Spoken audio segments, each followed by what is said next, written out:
Yesus berkata pula kepada orang banyak, katanya, "Akulah terang dunia, barang siapa mengikut aku, ia tidak akan berjalan dalam kegelapan, melainkan ia akan mempunyai terang hidup." Saudara yang kasih Tuhan, malam hari ini dalam kita merayakan Natal merupakan suatu momen yang sangat penting bagi kita untuk mengenang kelahiran Yesus Kristus, Sang Juru Selamat dan terang dunia. Dalam kegelapan malam yang begitu hening yang saat itu terjadi di Bethlehem, dalam kegelapan malam yang hening seperti itulah yang tadi kita matikan lampu di sini, kita nyalakan lilin, itu menggambarkan suasana kegelapan yang meliputi malam hari itu. Tetapi justru Allah yang adalah Bapa kita dalam Yesus, Dia memberikan terangnya kepada dunia yang penuh dosa melalui kelahiran Sang Mesias Yesus Kristus namanya, yang kita rayakan kelahirannya pada malam hari ini. Amin. Bapak Ibu sekalian yang kasih Tuhan, firman Tuhan dalam Yohanes pasal 8 ayat yang ke-12 ini mengingatkan kita apa yang Tuhan Yesus sendiri deklarasikan tentang dirinya, bahwa Dialah terang dunia, dan barang siapa mengikut Yesus Kristus tidak akan berjalan lagi dalam kegelapan, melainkan mempunyai terang hidup. Saudara-saudara yang kasih Tuhan, kita akan perhatikan kata terang dan juga kata dunia. Di dalam bahasa Yunani, dalam bahasa Ibrani, kata terang ini ada 3 maknanya. Pertama, or, artinya terang atau cahaya atau menyala. Dan seperti yang dinyatakan di dalam Keluaran pasal 27 ayat 20, di mana Tuhan memberitakan kepada orang Israel untuk membawa minyak zaitun tumbuk yang murni untuk lampu, supaya orang dapat memasang lampu agar tetap menyala di bait Allah. Kata menyala di sini, saudara-saudara, itu dalam bahasa Ibrani-nya or. Kemudian aur, artinya terang, cahaya, dan itu tertulis dalam Mazmur 119 ayat 50, firman-Mu pelita bagi kakiku dan terang bagi jalanku. Lalu yang ketiga, noga. Jadi kalau saudara punya anak, nanti bisa juga dikasih nama noga, artinya terang. Saudara-saudara, di dalam kitab Yesaya pasal 60 ayat 20 dikatakan bahwa matahari tidak akan pernah terbenam dan bulan tidak akan surut, sebab Tuhan yang menjadi penerang abadi bagi kami. Itu dalam bahasa Ibrani. Kalau dalam bahasa Yunani ada 3 juga, yaitu yang pertama phos, artinya terang, dan itu dinyatakan dalam Yohanes 1 ayat 4, dalam Dia, maksudnya dalam Yesus ada hidup, dan hidup itu adalah terang manusia.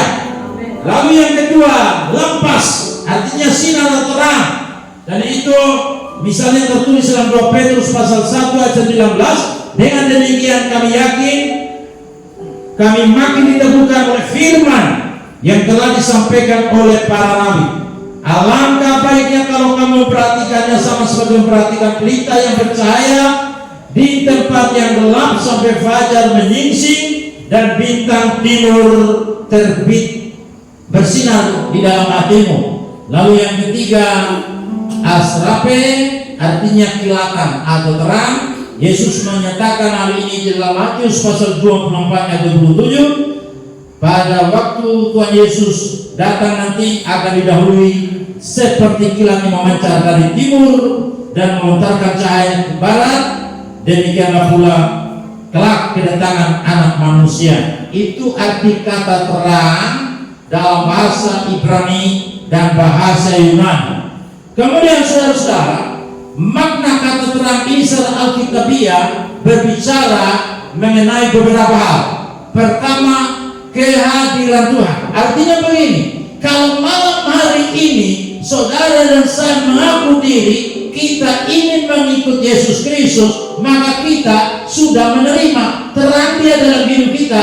Berarti kita mengalami kehadirannya yang mengubahkan kita dari gelap dan sekarang kita sudah menjadi terang. Nah, kemudian yang kedua, penyataan Tuhan.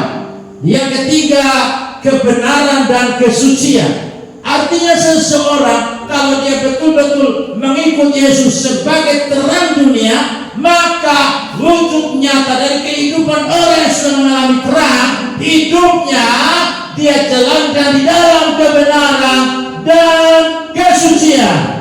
Kemudian yang keempat, kehidupan dan pengharapan. Jadi tadinya manusia tidak punya pengharapan, tidak ada kehidupan kekal yang disebabkan oleh karena dosa.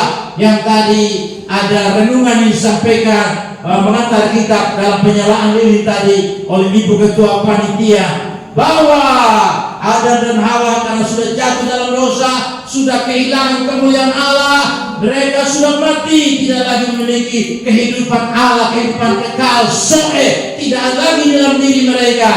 Tapi melalui kelahiran Yesus sebagai terang dunia, dan orang-orang yang menerima terang itu akan memiliki hidup di dalam dia dan pengharapan di dalam dia.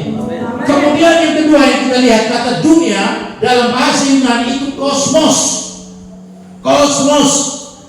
Dan kata ini memiliki makna yang sangat luas. Makna secara umumnya artinya dunia fisik, yaitu bumi dan segala isinya yang kelihatan ini. Itu makna pertama untuk dunia secara umum. Kemudian yang kedua, sistem sosial dan budaya, kehidupan manusia dengan segala struktur dan nilai-nilainya, itu berbicara mengenai kosmos, dunia. Kemudian yang ketiga, kondisi manusia, itu juga berbicara mengenai keduniawian, yang berbicara bagaimana manusia yang karena dipengaruhi oleh dosa dan kelemahan, maka manusia itu tidak berdaya dan kekuatan untuk menjalani kehidupan dalam kebenaran dan terang.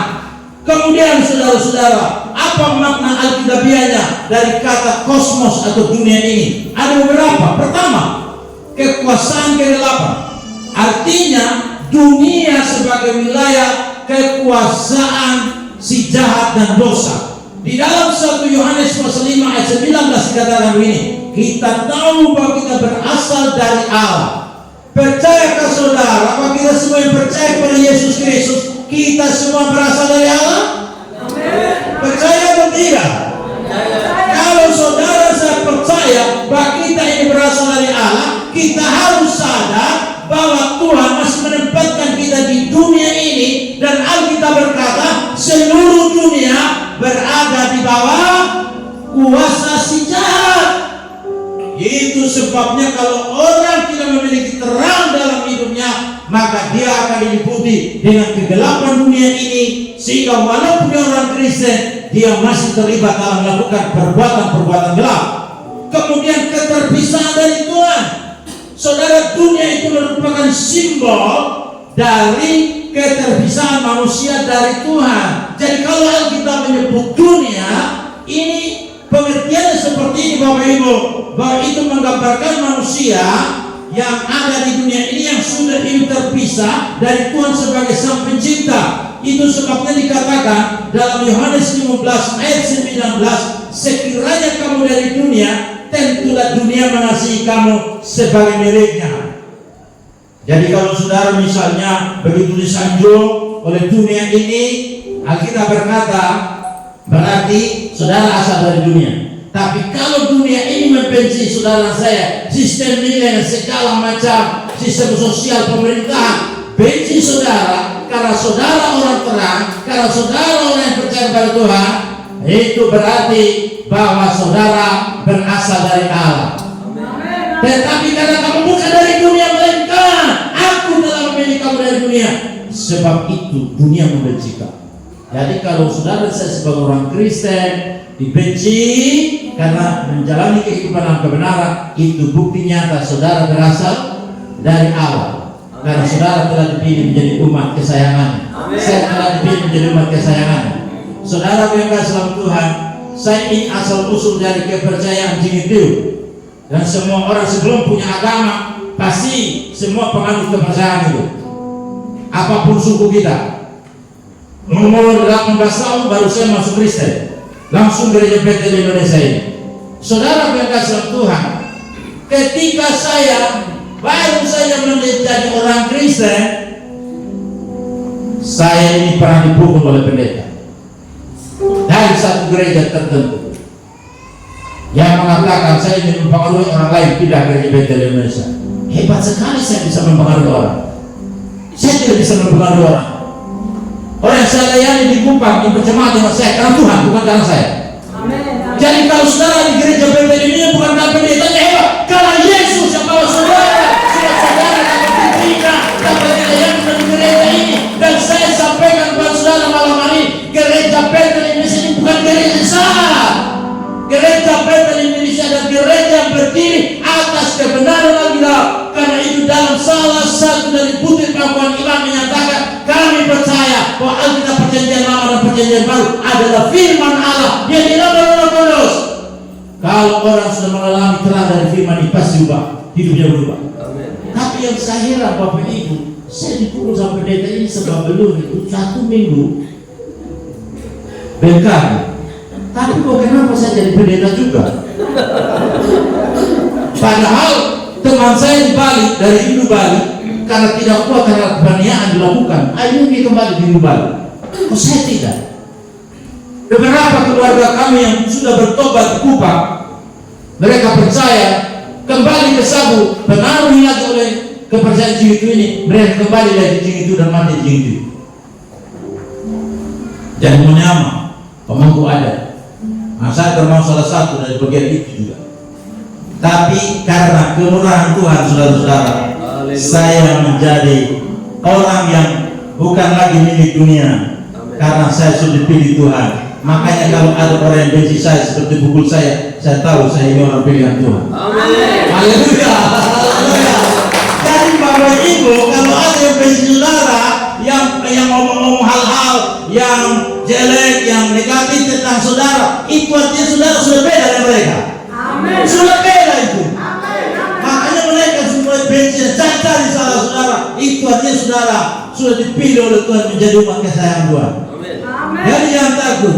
Kemudian saudara-saudara, yang berikutnya kehidupan duniawi, fokus pada kesenangan dan kepentingan pribadi, bukan pada Tuhan. Jadi kalau berbicara tentang dunia, itu berbicara mengenai kehidupan duniawi, di mana seseorang karena keduniawian ini dia tidak fokus pada Tuhan, tetapi fokus pada kesenangan dan kepentingan pribadi dan bukan pada Tuhan. Karena itu dikatakan dalam 1 Yohanes pasal 2 ayat yang ke-15 sampai 17, janganlah kamu mengasihi dunia. Dunia dimaksud tadi itu yang saya sudah jelaskan dari atas tadi. Bukan berarti karena dunia fisik yang kita tinggal ini, karena kita tidak mengasihinya lagi, jadi kita kasih rusak ini bumi ini, lalu kita bakar hutan. Bukan itu yang dimaksud. Sistem nilai yang bertentangan dengan kehendak Tuhan itu yang disebut dunia di sini. Janganlah kamu mengasihi dunia dan apa yang ada di dalamnya. Jika orang mengasihi dunia, maka kasih akan Bapa di surga tidak ada di dalam diri orang itu. Mungkin saja dia penganut agama. Tahukah saudara yang berteriak-teriak Allahu Akbar bunuh orang beragama tidak?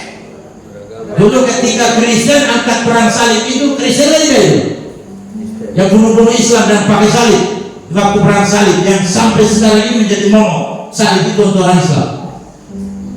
Apakah Tuhan memerintahkan seperti itu dilakukan oleh gereja dalam sejarah? Bukan. Tapi itu sejarah sudah berubah. Ketika Protestan keluar dari Katolik melalui Martin Luther yang menganiaya Protestan kan Katolik, ada yang berbunuh. Terus muncul lagi satu gerakan baru anak baptis, ya Calvin bunuh mereka banyak. Yang dari Protestan. Padahal Tuhan tidak pernah ngomong itu. Itu fakta dalam sejarah, dalam perjalanan gereja. Karena itu kalau saudara hanya sekedar beragama, saudara masuk neraka dulu. Kalau saudara bangga-bangga dengan saudara agama Protestan, agama Kristen, agama Katolik, saudara orang pertama masuk neraka. Saya beritahu malam hari ini. Karena orang di surga itu coba baca dalam Alkitab tidak ada agama, yang ada hanya orang percaya Yesus saja. Karena itu dalam Alkitab dikatakan setiap suku bangsa kaum dan hati dan bahasa mereka menyembah Tuhan. Karena itu gereja Bethel Indonesia ada di sini. Jangan promosikan gereja saudara. Saya beritahu gereja ini tidak menyelamatkan. Oh, kita tentang Kristus. Terang dunia. Kalau orang sudah mengalami terang Kristus, tadinya pemabuk, dia berhenti mabuk. Itu pasti. Tadinya dia merokok, pasti dia tidak merokok lagi. Betul ya? Saudara, satu kali orang bekerja di pabrik rokok ini, dia sudah puluhan tahun bekerja di sini, tapi dia melihat ini bos rokok tidak pernah merokok. Dia memberanikan diri bertanya, bos, sudah puluhan tahun saya bekerja di sini, tapi saya belum pernah lihat Bapak sebagai pimpinan perusahaan rokok ini merokok. Lalu itu orang yang tertawa terbang. Dia bilang begini, saya bikin pabrik rokok ini hanya untuk orang bodoh, orang goblok, orang tidak tahu baca. Coba kau baca di iklan rokok, belum apa di situ. Coba kau baca di iklan ikan di jalan, bilang apa di situ? Merokok membunuh. Di pom bensin bilang apa? Dilarang merokok. Saya sampaikan ke seorang kalau dia sudah merokok, dia bisa isap sampai berbungkus-bungkus. Makanya ketika saya di TikTok saya itu muncul pastor Katolik, beliau di Jawa, baru dia bicara mengenai rokok ini. Saya tertarik dengan apa yang beliau sampaikan, sehingga saya kemudian save dan selalu saya potong sedikit, lalu saya juga edarkan di saya punya TikTok. Ternyata TikTok saya itu jadi terkenal gara-gara ini pastor ini. Iya, karena dia bilang, oke lah merokok lah. Dia tanya sama jemaah satu, kamu bagaimana? Kamu merokok atau tidak? Ya merokok pastor. Terus berapa yang kau lakukan tiap hari merokok? Dia bisa sampai tiga slop katanya. Bayangkan 3 slop. Jadi habiskan berapa? 1.500.000. Lalu pastor dia coba, kalau itu diberikan kepada Tuhan untuk bangun gereja, berapa banyak gereja Katolik yang dibuka di mana-mana, kata dia. Saudara yang kasih dalam Tuhan, banyak orang kemudian menghabiskan uangnya untuk begitu. Dan ada orang yang berjuang untuk berhenti dari kebiasaan itu, tapi tidak. Tapi ketika dia mengalami terang Tuhan yang menghidupkan dia, saat itu juga berhenti dari itu semua. Bukan sesuatu yang mustahil, saudara, itu bisa terjadi. Karena itu Alkitab berkata, kalau orang masih dunia dan apa yang ada dalamnya, kasih akan Bapa tidak ada dalam diri orang itu. Sebab semua yang ada di dunia ini, yaitu keinginan daging dan keinginan mata, serta keangkuhan hidup, bukanlah berasal dari Bapa, melainkan dari dunia. Dan Alkitab berkata, dan dunia sedang lenyap dengan keinginannya, tetapi orang yang melakukan kehendak Allah tetap hidup selama-lamanya. Orang yang sudah mengalami Kristus sebagai terang yang menghidupkan dia, pasti hidupnya berubah. Dan apa yang dia inginkan, dia jalankan dalam hidupnya, bukan lagi kehendak dirinya, tapi kehendak Allah. Makanya Tuhan mengajarkan kita, jadilah kehendakmu di bumi seperti di surga. Apa yang terjadi di surga itu yang Tuhan mau dilakukan di bumi ini. Di surga ada perokok atau tidak? Di surga ada peminum mabuk atau tidak? Di surga ada pencuri sapi atau tidak? Di surga ada perkelahian atau tidak? Saudara, saya sampaikan kepada saudara malam hari, di daerah-daerah di mana mayoritas Kristen, termasuk Kristen dan Katolik ini, terlalu banyak orang yang suka mabuk. Saya tidak tahu kalau di Lembata ini, apakah ada yang orang mabuk di sini? Banyak sekali. Nah, itu masih penganut agama itu, perlu diinjili supaya bertobat, lahir baru dan mengalami kuasa pembaharuan dikerjakan oleh Yesus sebagai terang dunia. Saudara, kita berkata Yesus terang dunia. Yesus terang dunia, Dia bercahaya. Yesus terang dunia, Dia bercahaya. Yesus terang dunia, Dia bercahaya. Bercahaya di dalam dunia yang gelap. Ingat, Alkitab berkata Yesus terang dunia. Terus kita yang percaya pada Yesus terang dunia. Terang dunia. Jadi terang kita bukan di dalam sini, di gereja sini. Kita jakun Tuhan sebagai terang gereja. Alkitab berkata Tuhan terang dunia. Kita terang dunia. Kita terang dunia. Jadi kalau kita saudara-saudara terang dunia, percayalah kegelapan di sekitar kita tersingkir. Diperlukan cahaya sedikit sehingga langsung kita lihat terang di dalam kegelapan yang seperti tadi kita saksikan dalam penyalaan Lewi. Nah, saudara yang kasih dalam Tuhan, makanya kita perlu menerima terang. Nah, saya mau kasih contoh kepada saudara-saudara sebelum saya masuk pada poin berikutnya. Di Jayapura itu ada satu cerita dari sana. Di malam minggu, orang-orang ini, anak-anak muda, mereka itu minum mabuk.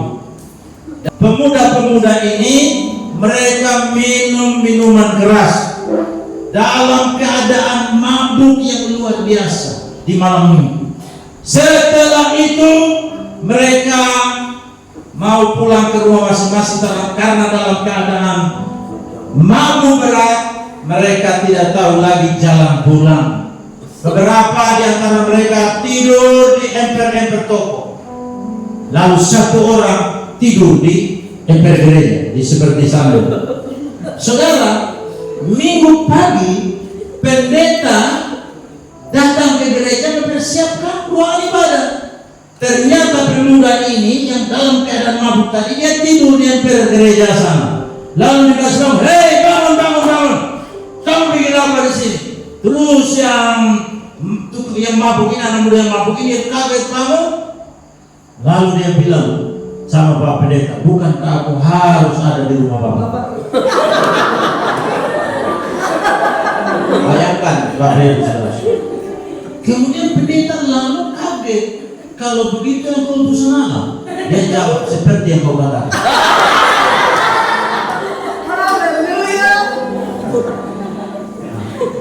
Pagi-pagi kan ada patroli, kebiasaan polisi patroli. Ini orang mabuk ini dia bikin apa sama pendeta. Kemudian dia dibawa naik ke dalam mobil patroli. Ketika dia ada di mobil patroli, dia bilang begini, sekarang anak manusia diserahkan ke tangan manusia.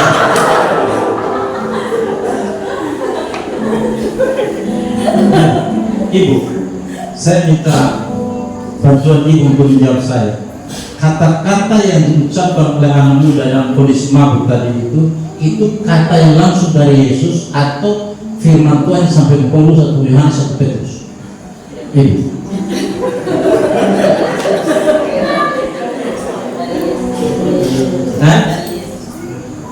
Boleh. Ya, Paulus. Dari Yesus. Ya. Semua atau ada yang lain dari Paulus atau dari ya. Jadi Bapak Ibu bayangkan, semua kata yang dia ucapkan itu perkataan langsung dari Yesus. Tapi beliau ada dalam keadaan bayangkan. Jadi malam ini tidak akan ada perubahan kalau kita tidak terima terang di dalam hidup kita. Tidak mengalami Tuhan yang ada terang, tidak akan ada perubahan. Kita orang beragama, tapi justru agama yang kita pakai untuk membenci orang lain hanya karena beda agama dengan kita. Kalau saya tidak, kamu mau pindah agama apa terserah kau. Kalau urusan masyarakat urusan sendiri. Tapi saya punya tanggung jawab memberitahu bahwa Yesus jalan kebenaran ini. Tidak ada yang menjawab tanpa itu. Tapi kalau toh dia tidak mau lagi, Yesus terserah dia. Toh dia yang tanggung sendiri. Bukan mama. Kalau di Sabu itu saudara-saudara ada mama Serani, ibu Serani, bapak Serani. Karena waktu dulu saya masih kepercayaan itu saya tidak mengerti apa itu mama Serani, bapak Serani. Betul, saya tidak mengerti. Tapi kemudian saya tahu Mama Sarani itu yang mewakili itu anak itu saat dia dibaptis itu. Begitu. Jadi Mama Sarani, Bapak Sarani. Tahu saudara, yang Bapak Sarani penjudi keras, penyambung ayam keras. Kira-kira menurut saudara cocok nggak jadi Bapak Sarani? Cocok untuk mengajar bagaimana sabung ayam. Nah, untuk itu pasti tidak cocok. Ya. Ada lagi. Ini di kampung saya buka sama saudara. Tukang suami. Majelis. Iya. Jadi kalau dia, jadi Mama Sarani mau ajar orang bagaimana suami orang hidup.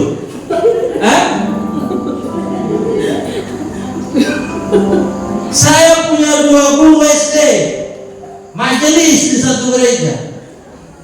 Tapi 2 guru ini kalau sudah namanya Hole,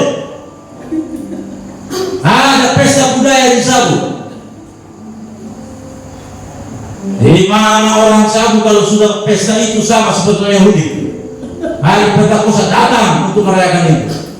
Dulu masih kepercayaan dia tahu bagaimana upayakan supaya pergi menghadiri itu pesta budaya itu.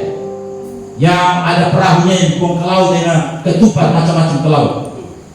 Saudara-saudara mereka dalam Tuhan, itu yang dilakukan oleh orang Sabu. Jadi orang Sabu dari mana-mana saja datang untuk merayakan perayaan-perayaan itu. Tapi ketika Natal, tahun baru seperti ini, ada juga orang Kristen, di mana orang-orang Kristen ini sabung ayam. Jadi saya bingung waktu itu karena saya Kristen kok. Tahun baru dari kan juga ada sabung ayam lagi. Orang sabung ini. Ya. Terus saya punya 2 guru ini.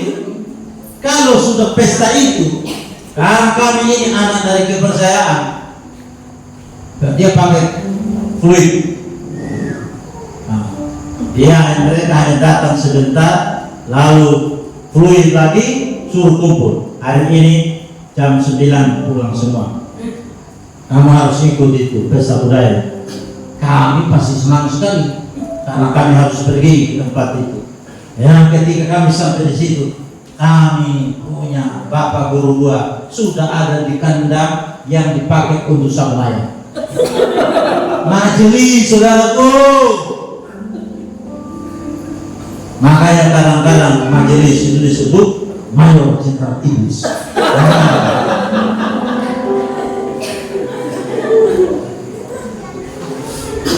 Malam hari ini kalau kita berkumpul di sini untuk merayakan Natal, itu hanya sekedar suatu perayaan pesta bola makan minum. Kita tarik datang yang gelap, pulang yang gelap. Kenapa? Karena kita tidak mau membuka diri kita kepada Kristus yang lain, karena Betlehem itu yang ada terang dunia. Padahal Tuhan mengatakan kepada para gembala agar pergi ke Betlehem. Tujuannya ke Betlehem untuk apa? Bertemu dengan Yesus yang telah menyatakan dirinya sebagai terang dunia. Jadi malam ini kali tidak ada 3 hal yang saya mau bagikan kepada kita mengenai Yesus Kristus terang yang bercahaya menyinari kegelapan dunia. Ingat baik-baik, kegelapan dunia bukan tentang malam gelap, tetapi itu berbicara mengenai dosa, kebingungan, peperangan, permusuhan, kebencian, putus asa, dan kehilangan arah. Kata gelap ini saudara-saudara memiliki beberapa arti dalam bahasa Yunani, yaitu skotos artinya kegelapan atau kesadaran spiritual tidak ada sama sekali. Itu digambarkan dalam 1 Yohanes 1 ayat 5. Kemudian gnofos artinya kegelapan atau kesadaran yang tidak ada sama sekali, begitu gelap. Kemudian skotia artinya kegelapan atau kondisi spiritual yang tidak terang. Jadi arti kegelapan dalam konteks Alkitab itu artinya kegelapan spiritual, kekurangan pengetahuan atau pemahaman tentang Tuhan.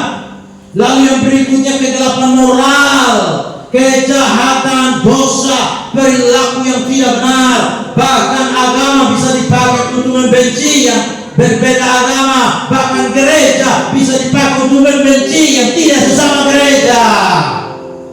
Itu kegelapan saudara-saudara, kegelapan moral, kegelapan emosional, yaitu kesedihan, keputusasaan, kehilangan pengharapan. Jadi Bapak Ibu saudara-saudara yang kasih dalam Tuhan, saat Yesus Kristus dia lahir di Bethlehem, dunia pada waktu itu bukan suatu dunia yang sedang baik-baik saja. Kenapa? Dunia saat itu sementara dalam keadaan yang sangat sulit. Kenapa? Karena bangsa Israel berada dalam suatu penjajahan dari bangsa Romawi, di mana mereka ditarik pajak yang begitu membuat mereka menderita. Kemudian situasi pada waktu itu dipenuhi dengan dosa, banyak orang hidup tanpa pengharapan. Tetapi puji Tuhan, Yesus terang dunia itu, dia datang ke dalam dunia untuk menunjukkan bahwa Allah tidak tinggal diam. Dia berurusan dengan manusia, sebab manusia di dalam kegelapan dia bawa untuk menjadi terang hidup, itu terang Kristus, sehingga kita pun disebut sebagai terang dunia. Lalu yang kedua saudara-saudara, mengikut Yesus untuk hidup dalam terang. Firman mengatakan tadi, barang siapa mengikut aku, ia tidak akan berjalan dalam kegelapan. Pernyataan Yesus ini mengandung dua hal. Satu, undangan karena di sini dikatakan barang siapa. Jadi siapapun, apapun sukunya, apapun warna kulitnya, apapun sosialnya, Tuhan mengatakan barang siapa. Jadi ini merupakan satu undangan yang Tuhan nyatakan kepada semua orang, sehingga Alkitab berkata, marilah kepadaku semua yang letih lesu dan beban berat, aku akan memberikan kelegaan kepadamu. Tetapi juga saudara-saudara, selain sebagai undangan, pernyataan ini juga mengandung suatu janji yang luar biasa. Apa janjinya di sini? Janjinya Alkitab berkata, mengikut Yesus berarti kita mengalami kehidupan di dalam kita. Mengikut Yesus berarti hidup dalam ketaatan kepada firman. Mengikut Yesus berarti kita percaya kepadanya. Tapi bukan sekedar percaya, Tuhan mau supaya kita mempercayakan hidup kita kepada Tuhan. Jadi kata percaya dengan mempercayai ini sangat berbeda. Saya kasih contoh saudara-saudara. Mungkin saudara-saudara juga sudah pernah mendengar ada satu orang, saya lupa namanya, dia melakukan suatu peragam akrobati di air terjun Niagara. Air terjun Niagara ini ada tali dari seberang ke seberang sini, gitu. Kalau jatuh jalan di atas tali ini, pasti dia akan mati karena sangat berbahaya. Tapi orang ini karena dia sudah terlatih, dia melakukan akrobat. Lalu orang semua hadir di situ menyaksikan apa yang dia lakukan ini. Dia bilang begini, percayakah Bapak Ibu saudara-saudara yang hadir di tempat ini bahwa saya bisa jalan di atas tali ini dari sini dan saya sampai dengan selamat di seberang? Mereka katakan percaya. Sama seperti kalau kita dengar khotbah, ada amin saudara, amin. Padahal aminnya hanya mulut saja. Ada haleluya saudara, haleluya. Sampai di rumah dia sudah haleluya. Jadi ada suatu survei kecil-kecil yang dilakukan saudara-saudara. Orang kalau hadir dalam Natal itu hanya ada dua kesan. Pertama, kesan acara Natal terlalu panjang karena ada ini ada sambutan macam-macam. Itu kesan pertama.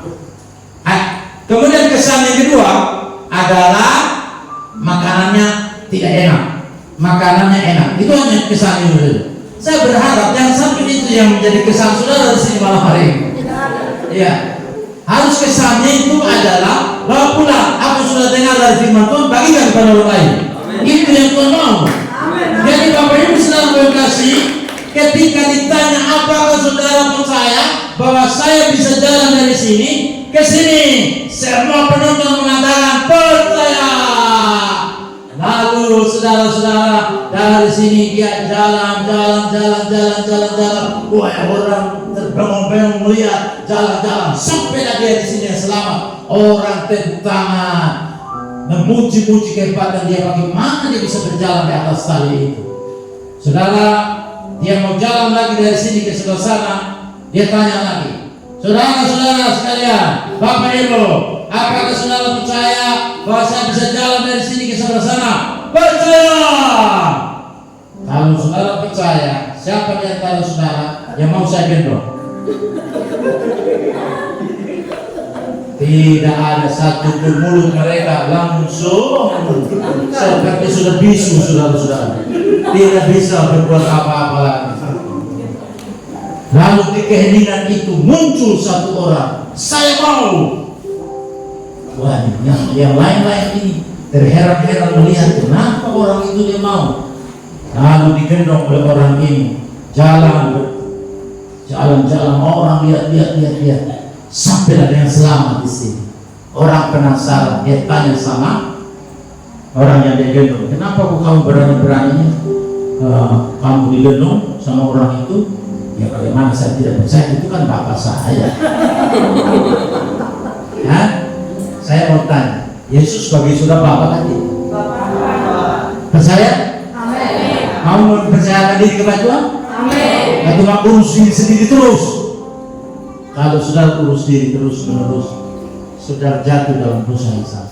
Biarpun berat, mau pendeta juga jatuh dalam dosa yang sama, mau pastor banyak jatuh. Ini saya cerita yang di Kupang kita ketemu dengan orang sudah 80 tahun. Ini kita bicara, ini bukan menjelekan pendeta atau pastor, tapi ini oknum. Di Eropa, ini orang ibu ini masih gadis cantik benar. Dia kehilangan bapak ibu, jadi yatim piatu. Akhirnya dimasukkan ke panti asuhan. Tahukah saudara, dia dibawa menghadap pastor, suster, lalu dia diperkosa. Sejak saat itu dia tidak percaya lagi ada Tuhan. Karena apa? Yang melakukan pelecehan seksual terhadap dia justru orang yang mengaku pemilik agama. Jadi seperti saya begini, biarpun sudah semangat begini pada malam hari ini, kalau saya tidak mengalami Tuhan, saya tidak mungkin bisa berubah dalam hidup saya. Karena itu kita harus mengalami Tuhan dalam hidup. Janji Tuhan malam hari ini, dia terang dunia. Ada undangan dari dia bagi kita sekalian. Tapi juga ada janji. Barang siapa yang berjalan di dalam dia adalah terang itu, dia mengalami terang hidup dan kegelapan tidak mungkin menguasai dia lagi. Ini janji Tuhan. Kemudian yang terakhir, saudara-saudara yang kasih Tuhan, terang yang memberi kehidupan ilahi. Saya sampaikan kepada saudara malam hari ini bahwa Yesus tidak hanya sekedar menjadi terang untuk menunjukkan jalan. Saudara, kalau di tengah-tengah kegelapan, sekarang karena ada listrik ini tidak kita rasakan lagi. Kalau dulu saya di kampung, saudara-saudara, waktu SD tidak ada listrik, hanya lampu pelita yang dari minyak tanah. Di sini juga begitu atau ada lain? Waktu dulu. Sama kan? Jadi kita biasa pakai obor. Obor itu menjadi tunjuk jalan supaya kita tidak tersesat. Malam ini saya sampaikan kepada kita, Yesus Kristus bukan hanya terang yang menunjukkan kepada kita jalan, tetapi Dia adalah terang yang memberikan kehidupan kekal kepada kita. Karena itu firman Tuhan berkata, karena begitu besar kasih Allah ke dunia, sehingga yang mengaruniakan anaknya yang tunggal, supaya barang siapa yang percaya kepadanya tidak binasa, melainkan memperoleh hidup yang kekal. Hidup yang kekal dalam bahasa Yunani itu zoe, hidupnya Allah.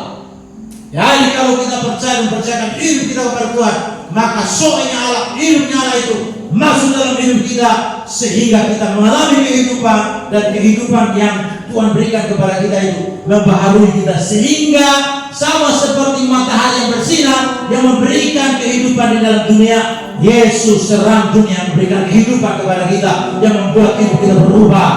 Saudara-saudara yang kasih Tuhan, Roma 8 ayat 11 mengatakan begini, dan jika dia yang telah membangkitkan Kristus dari antara orang mati diam dalam kamu, maka ia yang telah membangkitkan Kristus dari antara orang mati akan menghidupkan tubuhmu yang fana oleh Rohnya yang diam di dalam kamu.